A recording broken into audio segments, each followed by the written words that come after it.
یہ دنیا ختم نہیں ہوگی جب تک کہ عرب پر میرے اہل بیت میں سے ایک شخص کی حکومت قائم نہ ہو. اور آپ کو معلوم ہے کہ آج تک عرب پر حضور کے اہل بیت کی کوئی حکومت قائم نہیں ہوئی. اور جب قائم ہوئی بھی تھی حضرت علی کو اگر شمار کیا جائے تو حضرت علی کی بھی حکومت منعقد نہیں ہوئی، پورے عالم اسلام پر ان کی حکومت نہیں تھی، اس لیے کہ شام اور مصر دونوں صوبے جو ہیں انہوں نے ان کی اطاعت قبول نہیں کی تھی. اب 15ویں صدی میں ہم ہیں. اب ایک بات میں کہہ رہا ہوں اور وہ میری ذاتی رائے ہے، گمان اندازہ اس میں مجھ سے اختلاف کرنے کا ہر ایک کو حق ہے. میرے نزدیک 15ویں صدی ہجری اب مجدد کامل الامام المہدی سلسلہ تجدید خلافت کی آخری کڑی کے ظہور کا وقت ہے. اس میں مجھے ایک تو قرآن مجید سے اشارہ ہے، میں اسے تفسیر السلام علیکم. ڈاکٹر اسرار احمد کے بیان سننے کے لیے ہمارے چینل کو سبسکرائب کیجیے اور اللہ کے دین کو پھیلائیں. شکریہ. نہیں کہتا. میرے نزدیک قرآن مجید میں چند آیتیں سورہ مدثر کی اور چند آیتیں سورہ انشقاق کی بڑی عجیب ہے. سورہ مدثر کی آیات میں حضور کی آمد کا نقشہ کھینچا گیا ہے. کلا والقمر واللیل اذ ادبر والصبح اذا اسفر انہا لإحدى الکبر نذیرا للبشر لمن شاء منکم ان یتقدم او یتأخر. نہیں، قسم ہے چاند کی. کلا والقمر واللیل اذ ادبر، اور رات کی جب کہ وہ پیٹھ موڑ لے جانے لگے اور صبح کی جب کہ وہ روشن ہو جائے. حضور سے پہلے 600 برس ایسے گزرے ہیں دنیا میں کہ نبوت کا سورج نہیں تھا، بس چاند جیسے مستعار روشنی چاند کی ہوتی ہے تو سابقہ انبیاء کی مستعار روشنی تو کوئی دنیا میں تھی، دھندلی دھندلی جیسی چاند کی ہوتی ہے، لیکن وہ سورج نہیں تھا. لیکن اب وہ رات ختم ہو رہی ہے، وہ لیل اذ ادبر جا رہی ہے. محمد صلی اللہ علیہ وسلم کا سورج، یہ شمس نبوت و رسالت طلوع ہو گیا. والصبح اذا اسفر انہا لإحدى الکبر. بہت بڑی باتوں میں سے ایک بات ہے جو ہوئی ہے، وہ معمولی واقعہ نہیں ہے. احدى الکبر، یہ تاریخ انسانی کے عظیم ترین واقعات میں سے ہے. بے شک محمدی نذیرا للبشر، پوری نوع انسانی کے لیے نذیر بن کر آئے. یہ تو ہے حضور کا معاملہ. لیکن اب جو معاملہ ہونا ہے دوبارہ، اس لیے کہ خلافت علی منہاج النبوت دوبارہ اب قائم ہوگی انشاءاللہ. حضور کے بعد میں آپ کو بتا چکا ہوں، خلافت راشدہ ختم ہونے کے بعد سے زوال زوال زوال زوال زوال زوال زوال زوال زوال، تھوڑا سا 2.5 سال کا 2 سال کا وقفہ آیا ہے حضرت عمر بن عبدالعزیز کا، ورنہ زوال زوال زوال زوال زوال. اگرچہ اس زوال کو 1000 سال لگے ہیں. یہ عمارت جو محمد نے بنائی تھی ایک دن میں نہیں گر گئی صلی اللہ علیہ وسلم. کھنڈر بتا رہے ہیں عمارت عظیم تھی، 1000 سال کے بعد پھر یورپ کے سیلاب نے آ کر اس کو گرایا ہے اور ختم کیا ہے. ورنہ 1000 سال تک سطوت و شوکت کے ساتھ امت مسلمہ تو موجود رہی ہے، چاہے اسلام جو ہے وہ حکومت کی سطح پر موجود نہیں تھا. بہرحال اب جو اس کا دور آیا ہے دوبارہ خلافت علی منہاج النبوہ کا دور، اس کا نقشہ سورہ انشقاق میں کھینچا گیا ہے. فلا اقسم بالشفق. اب دیکھیے سورج غروب ہو گیا. حضور کی بعثت کے وقت وہ سورج رسالت طلوع ہوا تھا، اب وہ سورج غروب ہو چکا ہے. سورج کے غروب ہونے کے بعد صرف روشنی رہ جاتی ہے شفق کی، سرخ سی، بس وہی باقی رہ گئی. اور باقی کیا رہ گیا؟ بدا الاسلام غریبا ویسعود کما بدا فطوبی للغرباء. فلا اقسم بالشفق واللیل وما وسق. رات کی سی تاریکی ہے اور جو کچھ اس نے اپنے اندر جمع کر لیا ہے. والقمر اذا اتسق، اور قسم ہے چاند کی جب کہ وہ بھر جائے. پورا بھرتا ہے کتنے دنوں میں؟ 14 دن میں. اور 14 صدیوں کے بعد اب پہلی صدی کا جس نے کہ تجدید کامل کی عمر بن عبدالعزیز، 14 صدیوں کے بعد اب 15ویں صدی میں الامام المہدی کے ظہور کا وقت قریب ہے. اب جو کچھ مجھے حضرت امام المہدی کے بارے میں کہنا ہے، دوبارہ اپنی بات دہرا رہا ہوں، یہ میرا ذاتی گمان ہے، اختلاف کیا جا سکتا ہے. میرا گمان یہ ہے کہ یہ اب جو مجدد آئیں گے وہ حضرت مہدی ہوں گے. پہلی بات تو یہ جان لیجئے کہ مہدی 2 ہیں، ایک شیعوں کے مہدی، ایک سنیوں کے مہدی. ان میں بڑا فرق ہے. شیعہ حضرات مہدی کو مانتے ہیں، وہ ان کے 12ویں امام ہیں. ان کے عقیدے کے مطابق انہیں پیدا ہونے کے فوراً بعد اس اندیشے سے کہ انہیں قتل کر دیا جائے گا ایک غار میں چھپا دیا گیا تھا۔ تقریباً 1200 برس سے وہ اس غار کے اندر ہیں، وہ روپوش ہیں، چھپے ہوئے ہیں، اسی لیے انہیں امام غائب کہا جاتا ہے، اور اب ان کا انتظار ہو رہا ہے اس لیے انہیں امام منتظر بھی کہا جاتا ہے۔ اس لیے شیعوں کے دارالعلوم جو ہوتے ہیں دارالعلوم المنتظر، وہ اس لیے کہ ان کا انتظار کیا جا رہا ہے۔ تو یہ ہے، اب وہ ان کا خیال ہے کہ آخری دور میں، آخری زمانے میں وہ ظاہر ہو جائے، غار سے نکل آئے۔ دیکھیے میں اس عقیدے کو اس بنا پر رد نہیں کرتا کہ یہ ناممکن ہے کہ کیسے کوئی شخص جو ہے 1200 برس تک کسی غار کے اندر زندہ رہ سکتا ہے، نہیں، میں سمجھتا ہوں ممکن ہے۔ 300 برس تک اصحاب کہف رہے کہ نہیں رہے؟ سوئے رہے۔ 300 ایئرس ہم مانتے ہیں۔ حضرت عیسیٰ اسی حیات عرضی کے ساتھ 2000 سال سے موجود ہیں آسمان پہ کہ نہیں ہے؟ آپ کو معلوم ہے حضرت عزیر 100 برس تک مرنے کے بعد دوبارہ زندہ کر دیے گئے۔ فَأَمَاتَهُ اللَّهُ مِئَةَ عَامٍ ثُمَّ بَعَثَهُ۔ تو ناممکنات میں سے کوئی سوال پیدا نہیں ہوتا، لیکن یہ کہ آیا کوئی امامت معصومہ کا تصور قرآن اور حدیث سے ہمیں ملتا ہے؟ پھر یہ کیا یہ موروثی امامت کہ حضرت علی کی نسل جو حضرت فاطمہ سے چلی ہے اسی میں یہ امامت ہوگی؟ اس کے لیے ہمارے پاس کوئی دلیل نہیں ہے، ہم اس کو تسلیم نہیں کرتے۔ ہم تو سمجھتے ہیں کہ معصومیت ختم ہو گئی محمد الرسول اللہ صلی اللہ علیہ وسلم پر، خاتم المعصومین ہے محمد الرسول اللہ۔ اب ان کے بعد تو اجتہاد ہے اور خلافت ہے، عام معاملات میں اجتہاد ہوگا، نظام خلافت کا ہوگا۔ تو ہمارے نزدیک جو میں جس مہدی کا نام لے رہا ہوں وہ مہدی ہے جو ایک مجدد ہوں گے، جیسے کہ مجددین کے نام میں نے آپ کو گنوائے ہیں، مجدد الفسانی ہو، شاہ ولی اللہ ہو، سید احمد بریلوی ہو، شیخ الہند ہو، ایک ہوں گے انسان جو پیدا ہوں گے انسانوں کی طرح عام طور پر اپنی عمر کو پختگی کو پہنچیں گے، پھر وہ سامنے آئیں گے منظر پر، پھر وہ کام کریں گے، قیادت کریں گے، عرب میں ان کا ظہور ہوگا۔ دوسری بات یہ نوٹ کر لیجئے حضرت مہدی کے بارے میں، ہمارے ہاں احادیث کے جو مجموعے ہیں، مجھے ٹاپ کے 2 مجموعے ہیں، ان میں کہیں حضرت مہدی کا ذکر نہیں ہے، نہ صحیح بخاری میں نہ صحیح مسلم میں، لیکن ہم اسے نظر انداز نہیں کر سکتے کہ صحائح ستہ کی بقیہ 4 کتابوں کے اندر موجود ہیں، لہذا نظر انداز نہیں کر سکتے، اگنور کرنا ممکن نہیں ہے۔ اب اس میں میں چاہتا ہوں کہ کچھ حدیثیں آپ کو میں سناؤں جن میں حضرت مہدی کا تذکرہ کیا گیا ہے۔ پہلی ہے وعن عبداللہ ابن مسعود قال قال رسول اللہ صلی اللہ علیہ وسلم، حضرت عبداللہ ابن مسعود سے روایت ہے، وہ فرماتے ہیں کہ حضور نے ارشاد فرمایا لا تذهب الدنيا حتى يملك العرب رجل من اہل بیتی، یہ دنیا ختم نہیں ہوگی جب تک کہ عرب پر میرے اہل بیت میں سے ایک شخص کی حکومت قائم نہ ہو۔ اور آپ کو معلوم ہے کہ آج تک عرب پر حضور کے اہل بیت کی کوئی حکومت قائم نہیں ہوئی، اور جب قائم ہوئی بھی تھی حضرت علی کو اگر شمار کیا جائے، اس لیے کہ حضور نے وہ جو مشہور واقعہ ہے کہ ایک چادر میں لے لیا تھا حضرت علی کو اور حضرت فاطمہ اور حضرت حسنین کو، اللہم ہؤلاء اہل بیتی، اے اللہ یہ بھی میرے اہل بیت ہیں۔ تو حضرت علی کی بھی حکومت منعقد نہیں ہوئی، پورے عالم اسلام پر ان کی حکومت نہیں تھی، اس لیے کہ شام اور مصر دونوں صوبے جو ہیں انہوں نے ان کی اطاعت قبول نہیں کی تھی۔ اس حوالے سے یہ معاملہ ابھی ہونا ہے۔ لا تذهب الدنيا حتى يملك العرب رجل من اہل بیتی یواطئ اسمہ اسمی، اس کا نام وہی ہوگا جو میرا نام ہے، یعنی محمد صلی اللہ علیہ وسلم، اور ان کا نام بھی مہدی کا نام بھی محمد ہو، مہدی تو ان کا لقب ہے۔ یہ ترمذی میں بھی ہے، ابو داؤد میں بھی ہے، سنن ابی داؤد جامع ترمذی، بلکہ ابو داؤد میں ایک اور روایت ہے، قال حضور نے فرمایا لو لم يبقى من الدنيا الا يوم، اگر دنیا کی زندگی میں سے کچھ بھی نہ بچے سوائے ایک دن کے، لطول اللہ تعالی ذلك اليوم، تو اللہ تعالیٰ اس دن کو لمبا کر دے گا، حتی یبعث فیہ رجلا منی، یہاں تک کہ میرے خاندان میں سے ایک شخص کو اٹھائے گا، من اہل بیتی، میرے اہل بیت میں سے، یواطئ اسمہ اسمی و اسم ابی ہے اسم ابی، جس کا نام میرے نام پر ہوگا، جس کے والد کا نام میرے والد کے نام پر ہوگا، محمد ابن عبداللہ ان کا نام ہوگا، اور وہ یملأ الارض قسطا وعدلا کما ملئت ظلما وجورا، وہ سرزمین عرب کو عدل اور انصاف سے اسی طرح بھر دیں گے جیسے کہ وہ ظلم اور زیادتی سے بھر چکی ہوگی۔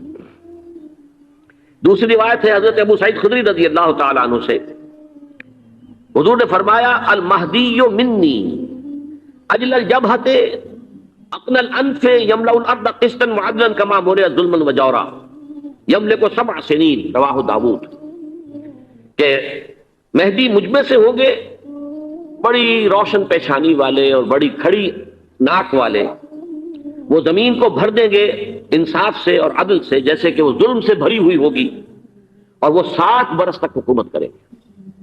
عرب میں خالص خلافت علی منہاج النبوہ کا نظام حضرت مہدی کے ہاتھوں قائم ہوگا، اور 7 برس تک قائم رہے گا عرب کے اندر۔ اس کا اگلا مرحلہ میں بعد میں بیان کروں گا۔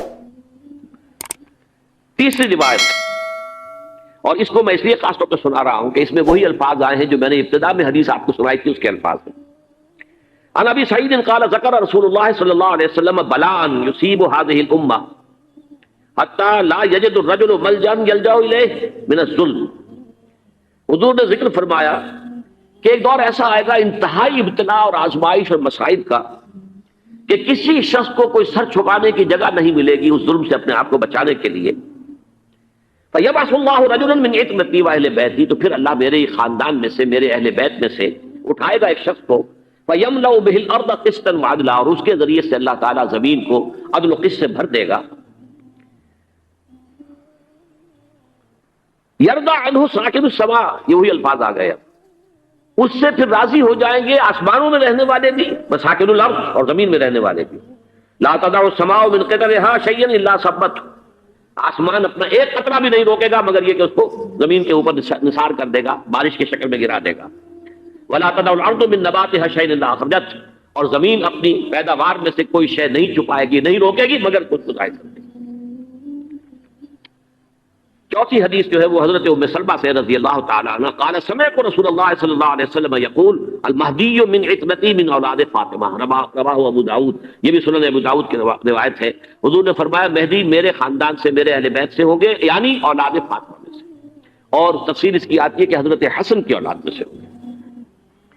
پانچویں حدیث میں آپ کو سنا رہا ہوں، اور اس میں ایک عجیب مشابہت آپ کے سامنے آئے گی حضرت عمر بن عبدالعزیز کے ساتھ، یہ اول اور آخری کڑی کے درمیان مشابہت۔ عن علی رضی اللہ تعالی عنہ، یہ حدیث جو ہے مسند احمد ابن حنبل میں بھی ہے اور سنن ابن ماجہ میں بھی ہے۔ قال قال رسول اللہ صلی اللہ علیہ وسلم المہدی منا اہل البیت یصلح اللہ فی لیلۃ، مہدی ہم میں سے ہوں گے، ہمارے اہل بیت میں سے، اور اللہ ایک ہی رات میں ان کی اصلاح کر دے گا۔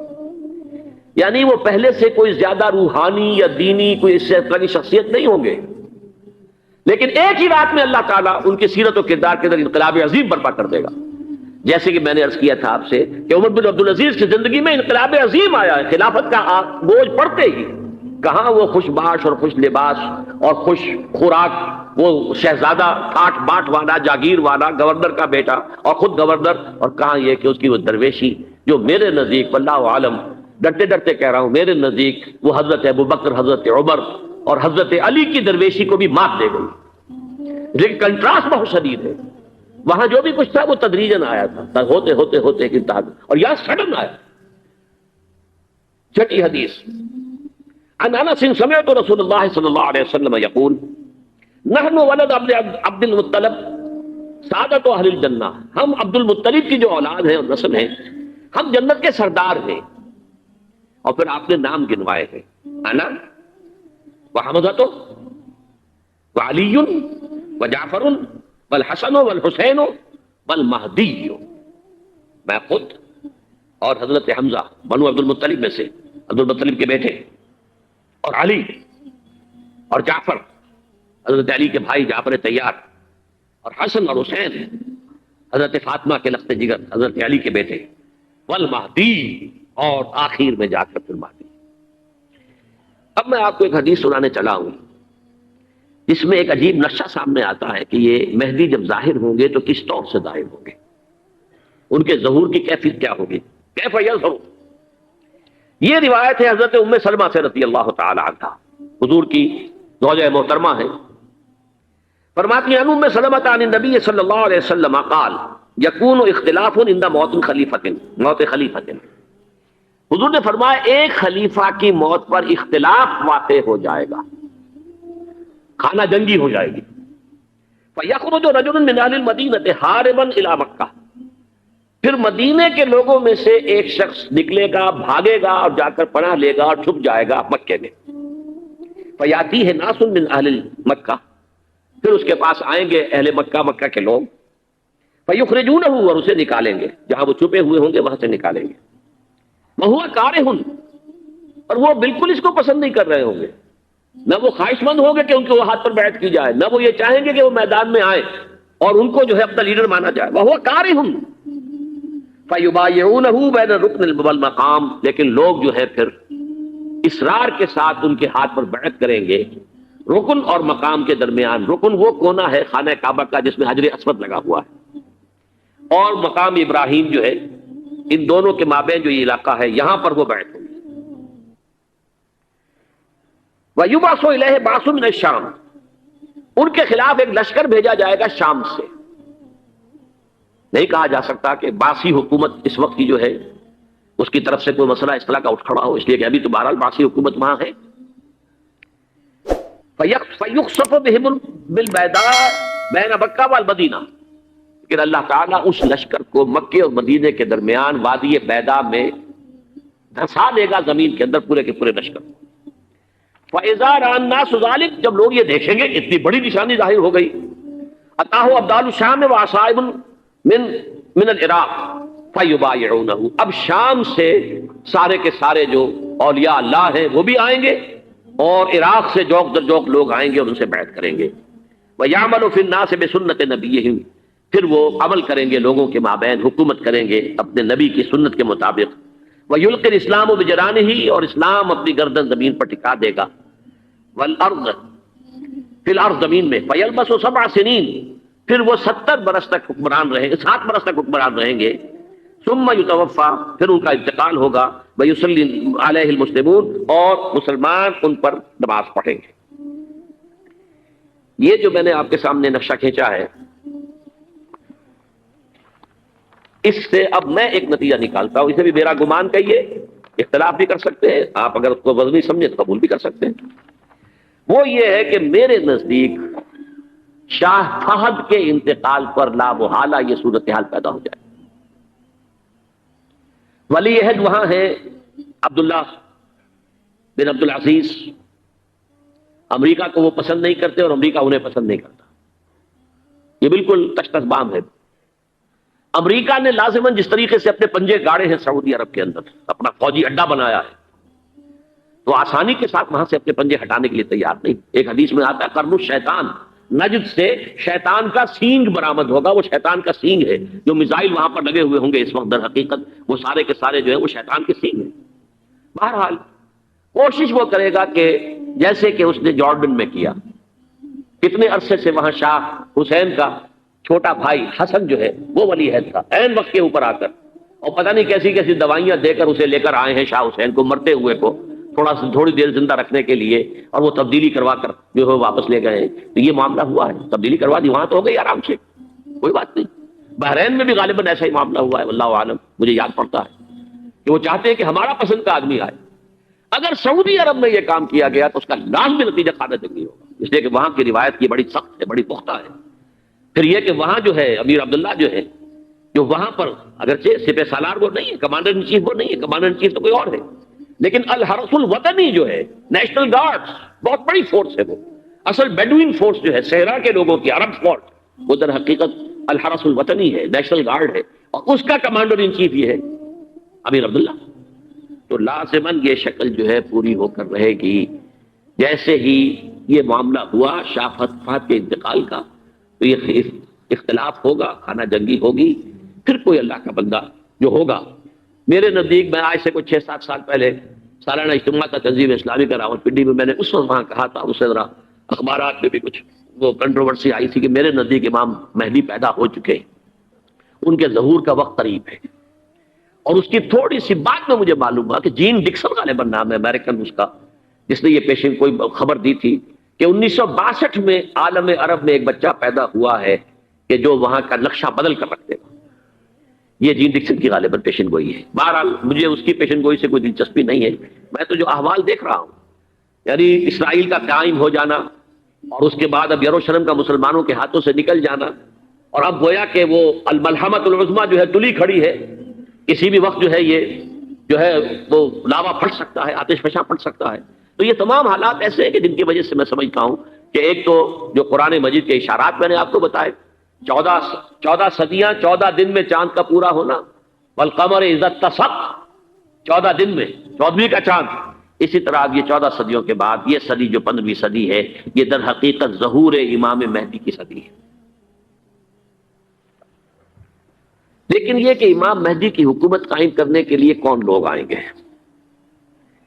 عرب جو ہے وہ اندر سے کھوکھلے ہو چکے ہیں. عیاشی نے، دولت نے، پیسے نے، دولت، پیسہ، عیاشی، اس کی وجہ سے کھوکھلے ہو چکے. یہاں میں آپ کو 2 حدیثیں سنانا چاہتا ہوں.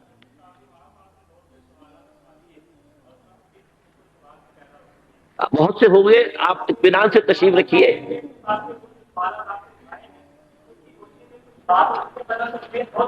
بہت ہوگی، بات ہوگی، آپ اس طرح صبر سے سن لیجئے. میں اب تقریباً اپنی گفتگو کے اختتام تک پہنچ رہا ہوں. سنن ابن ماجہ کی روایت ہے حضرت ابو ہریرہ سے رضی اللہ تعالی عنہ، قال قال رسول اللہ صلی اللہ علیہ وسلم اذا وقعت الملاحم بعث اللہ بعثا من الموالی هم اکرم العرب فرسا واجودہ سلاحا یوید اللہ بہم الدین. رواہ ابن ماجہ عن ابی ہریرہ رضی اللہ تعالی عنہ.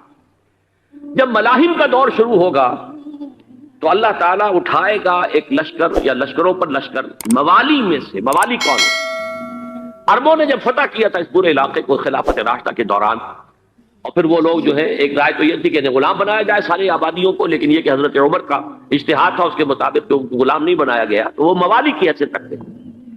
عربوں میں دم نہیں ہے، موالی میں سے لشکر اٹھیں گے کہ جو در حقیقت حضرت مہدی کی حکومت کو قائم کرے گی. دوسری حدیث سنیے، عن عبداللہ بن الحارث رضی اللہ تعالی عنہ، اور یہ ابن ماجہ کی روایت ہے. قال قال رسول اللہ صلی اللہ علیہ وسلم یخرج ناس من المشرق فیوطئون للمہدی یعنی سلطانی.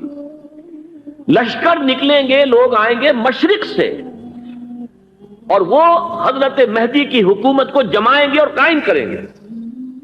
اب ذرا نوٹ کیجئے کہ جزیرہ نما عرب کے مشرق میں کون سے ملک ہیں؟ 3: ایران، افغانستان، پاکستان. یہ 3 سالڈ مسلم ممالک، مسلم آبادی اکثریت. ویسے تو یہ کہ آگے ہندوستان میں 20 کروڑ مسلمان ہیں، لیکن وہ 20 کروڑ جو ہے وہ تو 80 کروڑ کے اندر تحلیل ہو جاتے ہیں غیر مسلموں میں. لیکن یہاں جو معاملہ ہے یہ خالص اکثریت کے. ان میں سے ایران کا معاملہ جہاں تک ہے، نمبر 1 یہ کہ وہ شیعہ عقائد کے حصار میں بند ہے، اس سے ادھر ادھر ہونا اس کے لیے ممکن نہیں. حدیث میں یہ بھی آتا کہ اصفہان سے 70,000 یہودی دجال کا ساتھ دیں گے. لیکن بہرحال خراسان ایک صوبہ ہے افغانستان کا اس وقت بھی شمال مشرقی کونے میں. مجھے امید ہے وہاں سے خیر کی، کیونکہ خراسان کا لفظ وہاں پہ شامل ہے. اور حضور کی حدیث میں بعد میں آپ کو سناؤں گا کہ خراسان سے فوجیں چلیں گی جو یروشلم کو دوبارہ حاصل کریں گی، فتح کریں گی. جیسے پہلے یروشلم کھویا عربوں نے تھا، دوبارہ حاصل کیا تھا کرد نے، کرد خون صلاح الدین ایوبی رحمت اللہ علیہ، ایسے اب پھر عربوں نے کھویا ہے، لیکن لینے والے خراسان سے لشکر آئیں گے. یخرج من خراسان رایات سود لا یردها شیء حتی تنصب بإیلیا. خراسان کے علاقے سے کالے علم لے کر لشکر چلیں گے جن کے رخ کو کوئی موڑ نہیں سکے گا جب تک کہ وہ جا کر یروشلم میں نصب کرے. اس کے بعد نام آتا ہے پاکستان کا. یہ ہے میری اور آپ کی داستان، اور یہ ہے سبب جس کی وجہ سے کہ میں آپ سے یہ گفتگو کر رہا ہوں. اصل میں تو کس لیے؟ محض ایک علمی استفادہ، محض اپنی بات آراء کو ظاہر کرنے کا شوق نہیں، بلکہ یہ کہ اپنی ذمہ داری ہم پہچانے کہ ہم کس مقام پر کھڑے ہیں. دیکھیے، اس پاکستان کے بارے میں یا ہندوستان کے بارے میں علامہ اقبال نے کہا تھا اپنے ترانہ ملی میں، میرے عرب کو آئی ٹھنڈی ہوا جہاں سے، میرا وطن وہی ہے، میرا وطن وہی ہے.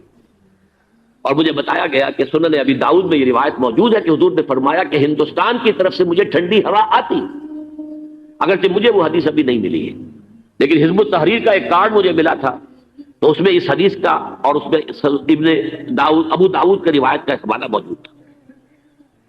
لیکن میں جو چیز آپ کو بتا چکا ہوں وہ یہ کہ الف ثانی کا پورا تجدیدی کارنامہ اس ہندوستان کی سرزمین میں ہوا. مجدد الف ثانی شیخ احمد سرندی، شاہ ولی اللہ دہلوی، سید احمد بریلوی، وہ تو ہمارے پاکستان میں آ کر جو ہے ان کا خون جذب ہوا ارض پاکستان. پھر شیخ الہند مولانا محمود حسن. تحریک خلافت چلی تو صرف ہندوستان میں چلی اور کہیں نہیں چلی. آزادی کی تحریک چلی پوری دنیا میں، وہ نیشنلزم کی بنیاد پر چلی، ملے نیشنلزم، عرب نیشنلزم، ٹرک نیشنلزم، ہمارے ہاں چلی تو اسلام کے نام پر پاکستان کا مطلب کیا، لا الہ الا اللہ۔ پھر پاکستان قائم ہوا معجزے کے طور پر، بلکہ نازل ہوا ہے ليلۃ القدر میں، انا انزلناہ فی ليلۃ القدر، جیسے قرآن نازل ہوا ليلۃ القدر میں، یہ پاکستان بھی نازل ہوا ليلۃ القدر میں۔ اس کا برقرار رہنا ابھی تک معجزہ ہے۔ ہندو یہ سمجھتا تھا، کانگریس سمجھتی تھی کہ جھٹپٹ ختم ہو جائے گا۔ پھر یہ کہ اس کا قرارداد مقاصد کا پاس ہو جانا، مزید بھی اور اضافی دفعات دستور میں آ جانا، اب کمرشل انٹرسٹ کو ربا قرار دے کر حرام قرار دینا، یہ سارے لینڈ مارکس ہیں کہ جو اشارہ کر رہے ہیں کسی چیز کی طرف، معاملہ کدھر جا رہا ہے۔ پھر یہ کہ یہ جو 14ویں صدی کے مجدد تھے شیخ الہند، اس کے بعد سے کچھ ایسی شخصیتیں عظیم پیدا ہوئی ہیں ہند میں، جن کو میں سمجھتا ہوں کہ 14ویں صدی کے مجدد اور 15ویں صدی کے مجدد کے درمیان، یہ 15ویں صدی کے مجدد کی راہ کو سیدھا کرنے والے، جیسے کہ حضرت یحییٰ نے کہا تھا میں تو آنے والے کا راستہ سیدھا کر رہا ہوں حضرت عیسیٰ کے لیے، ایسے ہی 15ویں صدی کے لیے امام مہدی کے لیے راستہ صاف کرنے والے سب سے پہلے علامہ اقبال، جنہوں نے اسلام کا تصور دین کی حیثیت سے دوبارہ زندہ کیا ہے، ورنہ اسلام ایک مذہب کی شکل اختیار کر چکا تھا۔ پھر مولانا مودودی، مولانا ابوالکلام آزاد حکومت الہیہ کے نعرے کے ساتھ میدان میں آئے۔ یہ اقبال نے جو تصور پیش کیا تھا اس پر عملی جدوجہد کے لیے حزب اللہ قائم ہوئی۔ یہ نوٹ کر لیجئے 11 برس کا فرق ہے عمر کا علامہ اقبال کے اور ابوالکلام کے، اور 1913 میں جب حزب اللہ قائم کی ہے اس وقت علامہ اقبال کی ملی شاعری اپنے عروج کو پہنچ چکی تھی۔ پھر یہ کہ علامہ اقبال کے بعد تعمیل جو ہے اس کام کی وہ ابوالکلام نے کی، لیکن روایتی علماء کی شدید مخالفت کی وجہ سے وہ بدل ہو کر چھوڑ گئے، کانگریس میں شامل ہو گئے، بساط جو ہے حزب اللہ کی انہوں نے لپیٹ دی۔ پھر مولانا مودودی آئے، انہوں نے وہ ڈور جو ہے اس کا سرا تھاما، جماعت اسلامی قائم کی حکومت الہیہ ہی کے قیام کے لیے، اگرچہ میرے نزدیک یہ کہ وہ انتخابی اور ایک قومی سیاست کی ایک جماعت بن کر پاکستان میں جو ہے دلدل میں پھنس گئی ہے۔ اب ہم اس کی کوشش کر رہے ہیں، تنظیم اسلامی اور یہ تحریک خلافت جس کے تحت یہ جلسہ ہو رہا ہے، یہ ساری چیزیں وہ ہیں کہ آپ کو سوائے پاکستان کے اور کہیں نہیں ملیں گی پوری دنیا۔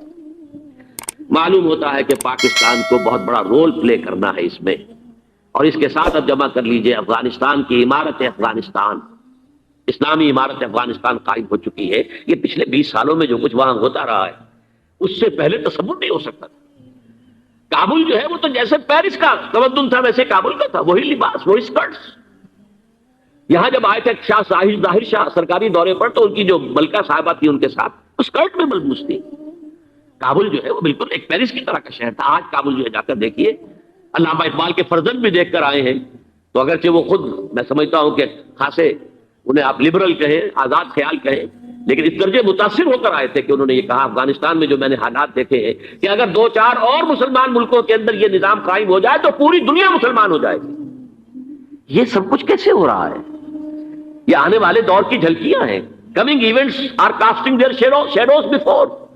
یہ سب بتا رہے ہیں کہ پاکستان افغانستان کو مل کر اس میں کوئی عظیم رول پلے کرنا ہے۔ اور اس کے ضمن میں اب میں علامہ اقبال کے بارے میں آخری بات کہہ رہا ہوں۔ علامہ اقبال کے بارے میں عام یہ خیال ہے، انہوں نے اپنے خطبات میں مہدی کا اور نزول مسیح کا، حالانکہ میں کل پڑھ رہا تھا مولانا سید احمد اکبر آبادی رحمۃ اللہ علیہ کا ایک مقالہ ان کا کہ علامہ اقبال نے ابن خلدون کے بارے میں یہ کہا ہے کہ مہدی کا اور نزول عیسیٰ کا دونوں کا انہوں نے انکار کیا ہے، حالانکہ ابن خلدون نے نزول عیسیٰ کا انکار نہیں کیا، صرف مہدی کا انکار کیا۔ بہرحال علامہ اقبال نے خطبات میں انکار کیا، لیکن یہ کہ اپنی شاعری کے اندر میں چیلنج کرتا ہوں کسی بڑے سے بڑے اقبال شناس کو، ان کا یہ شعر ذرا سنیے۔ خضر وقت از خلوت دشت حجاز آید بروں، کارواں زی وادی دور و دراز آید بروں۔ خضر وقت، امام وقت، رہنمائے وقت، قائد وقت، خلوت دشت حجاز، حجاز کی صحرا کی کسی خلوت گزینی سے نکل کر باہر آئیں گے۔ میں حیران ہوتا ہوں علامہ کے اس فکر پر اور اس مصرے پر۔ یہاں انہوں نے شیعہ اور سنی دونوں کے کانسیپٹ جمع کر دیے۔ شیعہ کا کانسیپٹ یہ چھپے ہوئے کسی غار میں وہاں سے برآمد ہوں گے، اور ہمارا کانسیپٹ میں ام سلمہ رضی اللہ تعالیٰ عنہ کی حدیث سنا چکا، چھپے ہوئے ہوں گے وہ وہاں پر، مدینے سے نکل کر آ کر مکے میں چھپ جائیں گے۔ اس خانہ جنگی کی حالت میں لوگ ان کی طرف دیکھ رہے ہوں گے، سوچتے ہوں گے انہیں میدان میں آنا چاہیے، کوئی پارٹ پلے کرنا چاہیے، امت کی رہنمائی کرنی چاہیے، لیکن وہ چھپیں گے، وہ کارے ہوں گے، وہ اس ذمہ داری کو قبول نہیں کرنا چاہیں گے، جا کے چھپ جائیں گے مکے میں، وہاں سے مکے والے انہیں نکالیں گے، اور وہ کارے ہوں گے، انہیں بالکل یہ پسند نہیں ہوگا کہ یہ ذمہ داری اٹھائیں۔ تو خضر وقت از خلوت دشت حجاز آیت بروں، کارواں زی وادی دور و دراز آیت بروں، کارواں جو چلے گا ان کی مدد کے لیے اس وادی دور و دراز، اس زی عظیم وادی دور و دراز، یہ وادی سندھ ہے۔ وادی سندھ جو ہے ہم سمجھتے ہیں کہ صرف یہ پاکستان اور پنجاب جو ہے یہ اس میں شامل ہے، سندھ اور پنجاب نہیں، افغانستان کا پورا مشرقی علاقہ اس میں شامل ہے۔ جیسے دریائے جیلم سندھ میں جا رہا ہے، جیسے دریائے گلگت سندھ میں آ کر ملتا ہے، جیسے دریائے چناب اور راوی اور جیلم اور یہ سب جا رہے ہیں اور آ رہے ہیں، اسی طرح دریائے کابل کہاں سے آ رہا ہے، دریائے گومل کہاں سے آ رہا ہے، ٹوچی کہاں سے آ رہا ہے، یہ سارا جو ہے ڈرین جو ہو رہا ہے ایسٹرن جو ہے پارٹ آف افغانستان، یہ سب وادی ہے۔ اس وادی کے یہ دو حصے ہیں، ایک حصہ جو ہے یہ ادھر پاکستان میں ہے اور اسی وادی کا دوسرا حصہ جو ہے وہ افغانستان میں ہے۔ کارواں زی وادی دور و دراز آیت بروں، کارواں چلے گا یہاں سے، یخرج الناس من المشرق یؤتون للمہدی، یعنی سلطان نہیں، مشرق سے فوجیں چلیں گی کہ جو مہدی کی حکومت قائم کریں گی، اور یخرج من خراسان رایات و سود، اور خراسان سے سیاہ پرچم چلیں گے کہ جن کا رخ کوئی موڑ نہیں سکے گا، حتیٰ تنصب بیلیا، یہاں تک کہ وہ جا کر یروشلم کے اندر نصب ہو جائیں گے۔ حضرات، میں ایک میری گفتگو کا حصہ باقی تھا لیکن میں اسے چھوڑ رہا ہوں، اس لیے کہ گلوبلائزیشن جو اس کی ہوگی، جو خلافت علی منہاج النبوہ کی تجرید کامل حضرت مہدی کے ہاتھوں عرب میں ہوگی، اس سے پہلے اس کے لیے محنت، کوشش، جد و جہد پاکستان اور افغانستان میں ہو چکی ہوگی جو اسے سپورٹ کرے گی اور وہاں جا کر حکومت قائم کرے گی۔ اس کے بعد گلوبلائزیشن کا جو مرحلہ اس کا ہے وہ حضرت مہدی کے ہاتھوں نہیں ہے، وہ حضرت عیسیٰ ابن مریم ان کے نزول کے بعد ہے، جن کے نزول کے بعد دجال کا خاتمہ ہوگا اور یہودیوں کا استحصال ہوگا، مسلمانوں پر بھی بڑی تکالیف عربوں پر آئیں گی، شدائد آئیں گے، لیکن یہ وہ میں حصہ جو اپنی گفتگو کا آج چھوڑ رہا ہوں اس لیے کہ میں دیکھ رہا ہوں کہ بعض حضرات کا صبر کا پیمانہ اب لبریز ہو رہا ہے۔